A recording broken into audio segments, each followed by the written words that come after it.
हूं अजय साहनी स्टार और मुंबई से आप सभी के बीच में लाइव हूं पुनः एक बार रियल रिपोर्टर न्यूज के अपने पेज पे जय जयकार करने हेतु। और आप लोगों को बताना चाहता हूं कि वाकई मुंबई के बच्चों में थोड़ी सी तबीयत को लेके बहुत ज़्यादा चिंताजनक स्थिति दिखाई देने लगी है। इससे अंदाज़ा लगाया जा रहा है कि वाकई ओमिक्रॉन का जो वायरस था वो प्रबलता पूर्वक अपनी दस्तक दे चुका है। अब तक तो आप मध्य प्रदेश और राजस्थान की अलग अलग अस्पतालों की खबरों से रूबरू हो रहे थे, लेकिन विगत दिनों आप लोगों को जैसा कि मालूम है कि मुंबई में विद्यालयों को बंद कर दिया गया है। अब यानी कि कोरोना की दस्तक सरकार ने पुष्टि कर दी है। आप लोगों को बताएं, विगत 2 दिनों में 15% ज्यादा मरीजों का अस्पतालों में दाखिला का पुष्टि हुआ है। 4 दिनों के अंदर ये इजाफा हुआ है। 20,000 केस अगर हो गए तो लॉकडाउन मुंबई में लगना सुनिश्चित हो गया है। दोस्तों, आप लोगों को बताना चाहूंगा कि यह बहुत ही चिंताजनक विषय है सभी लोगों के लिए, चाहे जो लोग नौकरी पेशा लोग हैं, कारोबारी लोग हैं, सबके लिए। लेकिन बच्चों में ये चीज ज्यादा जो है दिखाई दे रही है। बच्चों से हॉस्पिटलों में उनको फ्लू दिख रहा है, सर्दी जुकाम सर दर्द और बुखार जैसी हालात बने हुए हैं।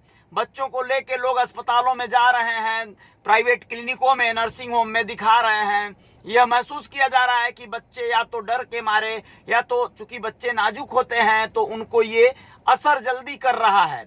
आप लोगों को पूरी विस्तार से कुछ बातों को मैं बता देना चाहता हूं। कोरोना की तीसरी लहर मुंबई में संक्रमण के मामले तेजी से बढ़ोतरी की ओर जा रहे हैं। शहर के अस्पतालों में भर्ती होने वालों की संख्या भी तेजी से बढ़ रही है। बृहन मुंबई महानगर पालिका यानी बीएमसी की ओर से मिली जानकारी के अनुसार पिछले 4 दिनों के अंदर हॉस्पिटल में भर्ती होने वालों की मरीजों की संख्या 15% बढ़ गई है। दोस्तों, 15% मरीजों की संख्या बढ़ गई है। मुंबई के लगभग सभी कोविड सेंटर्स में बेड की संख्या बढ़ाई जा रही है। वहीं प्राइवेट अस्पतालों ने नॉन कोविड वार्ड्स को कोरोना वार्ड में बदलने का काम शुरू कर दिया है। बीएमसी के एक अधिकारी ने बताया कि कुछ अस्पतालों में आईसीयू में एडमिट होने वाले मरीजों की संख्या में वृद्धि हुई है। भर्ती हुए मरीजों में हुई लोगों में ऑक्सीजन लेवल गिरने की जानकारी मिली है। यानी कि आप लोग समझिए कि तीसरी लहर की पूरी ये कवायद है, पूरी आशंका है। तीसरी लहर से सावधान आप लोगों को रहना है, जागरूक रहना है। हर दिन 20,000 से ज्यादा केस मिले तो लॉकडाउन लगना सुनिश्चित है। दोस्तों, मुंबई में संक्रमण के बढ़ते खतरे को देखते हुए मेयर किशोरी पेडनेकर ने कहा कि शहर में ओमिक्रॉन के मामलों में लगातार वृद्धि देखने को मिल रही है। अगर कोरोना मरीजों की संख्या हर दिन 20,000 से ऊपर जाने लगी तो लॉकडाउन सुनिश्चित है, ऐसा उन्होंने इशारा कर दिया है। आपको बताएं कि एक्शन लेगी पूरी बीएमसी और महाराष्ट्र सरकार मिलकर। सोमवार तक के आंकड़ों के मुताबिक बीएमसी के अधीन आने वाले 30,565 कोविड बेड में से 12.2% यानी 3,735 पर मरीज एडमिट हैं। 2720 आईसीयू बेड में से 14% भरे हुए हैं। वहीं प्राइवेट अस्पतालों की बात करें तो 5,192 कोविड बेड में से 838 16% हुआ ये जनरल बेड और 180 3% आईसीयू बेड पर मरीज एडमिट हैं। शहर में पिछले 2 सप्ताह में मामलों की वृद्धि देखी जा रही है और मामला गंभीर तौर पर इसे देखा जा रहा है। तो ये हालात बन रहे हैं मुंबई में। आप लोगों को बताएं कि ये स्थितियां रही तो थोड़ी सी कहीं ना कहीं सख्त होना पड़ेगा प्रशासन को। और यहाँ पर एक और खबर आप लोगों को दे दें, कार्डेलिया क्रूज सभी 66 संक्रमितों को कोविड सेंटर ले जाया जाएगा, वापस लौट आया है। एक क्रूज बता दें आपको 2000 से ज्यादा लोगों को लेकर गोवा से चला कार्डेलिया क्रूज मंगलवार शाम 7 बजे ग्रीन गेट पर पहुंचा और इस अवसर पर 66 संक्रमित मरीजों को रिचर्डसन और क्रूडास जंबो कोविड सेंटर में एडमिट कराया जाएगा। मौके पर बीएमसी की टीम पहुंची और क्रूज पर सवार सभी लोगों की आरटीपीसीआर टेस्टिंग करेगी। बीएमसी ने 2 प्राइवेट लैब को टेस्टिंग का जिम्मा सौंपा है। बुधवार सुबह 9 बजे इनकी रिपोर्ट आने की संभावना है। तब तक इन्हें क्रूज पर ही रहना होगा। बता दें कि शिप पर सवार सभी 2016 लोगों का शनिवार को गोवा के समुद्र में कोविड टेस्ट हुआ था, जिसमें से 66 संक्रमित मिले थे। शिप पर संक्रमित मिलने के बाद इन पर सवार लोगों को गोवा सरकार ने उतरने नहीं दिया था और इन्हें वापस मुंबई लौटा दिया गया था। ये लोग मुंबई से एक शिप के द्वारा गोवा पार्टी मनाने गए थे नए साल का, और इन लोगों को गोवा सरकार ने सीधे प्रतिबंधित कर दिया।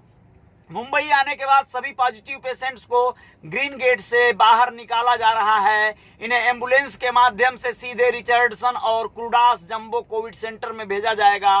बीएमसी ने इनके लिए 17 सीटर 5 एम्बुलेंस का इंतजाम किया है। बिना लक्षण वाले संक्रमित यात्री बीएमसी द्वारा निर्धारित होटल में भी रुक सकते हैं। इसका पूरा खर्च उन्हें खुद ही उठाना होगा, ऐसा बीएमसी ने कहा है।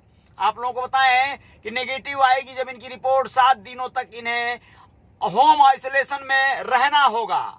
क्रूज पर सवार लोगों में जिनकी रिपोर्ट नेगेटिव आएगी उन्हें अगले 7 दिनों तक होम आइसोलेशन में रखा जाएगा या रहना होगा, ऐसा बीएमसी ने कहा है। कार्डेलिया क्रूज मुंबई से गोवा के लिए 30 दिसंबर को रवाना हुआ था। मुंबई से जाने के दौरान सभी यात्रियों को और क्रू मेंबर्स का रैपिड एंटीजन टेस्ट हुआ था। इसमें एक क्रू मेंबर के पॉजिटिव मिलने के बाद शिप को गोवा के मोरमुगाओ पोर्ट क्रूज टर्मिनल के पास समुद्र में रोक लिया गया था।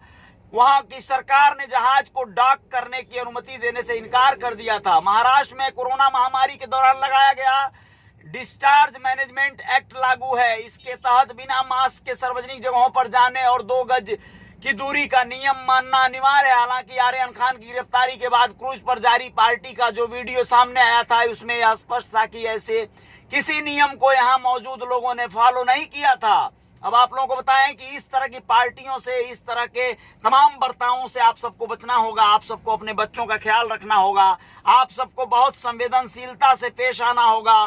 फालतू में घर से निकलना अब आप लोग कम करिए। अगर अपने काम काज को समेट सकते हैं तो समेटने का इंतजाम कीजिए। घर से काम करने के लिए तैयारी कर लीजिए। आने वाला है कोरोना फेज 3 वाला माहौल और दुखद पहलू है दोस्तों। यकीन मानिए ये तकलीफें बढ़ सकती हैं। आपके बच्चों में ये तकलीफ ज्यादा बढ़ सकती है। बच्चों पे ज्यादा असर कर रहा है ये जो तीसरी लहर है। लेकिन डरना नहीं है, ना बच्चों को डराना है, उन्हें सिर्फ जागरूक करना है, सचेत करना है, उन्हें सावधान रखना है। गर्म पानी पीने के लिए आदत डालना है, भाप लेना है, और थोड़ी सी भी कोई तकलीफ हो तो आप लोगों को बताएं क्रोसिन वगैरह दवा उनको दे सकते हैं आप। और नहीं अगर उससे कंट्रोल महसूस होता है तो डॉक्टर को दिखा लीजिएगा। बच्चों को लेके सचेत रहिएगा। जय जयकार जारी रहेगी। कुछ और खबरों के साथ आते हैं। मुंबई महाराष्ट्र की ही एक ऐसी खबर आप लोगों को बताना चाहेंगे जिसमें बड़ा कहीं ना कहीं वो चल रहा है, इस समय धरपकड़ चल रही है, और वो बुल्लीबाई ऐप केस का मामला है। ये मास्टरमाइंड कौन है, बुल्लीबाई ऐप क्या है, पूरे विस्तार से बताएंगे। जय जयकार जारी रहेगी। बहुत बहुत शुक्रिया। सभी मित्रों का आभार व्यक्त करता हूं मैं, अजय साहनी स्टार।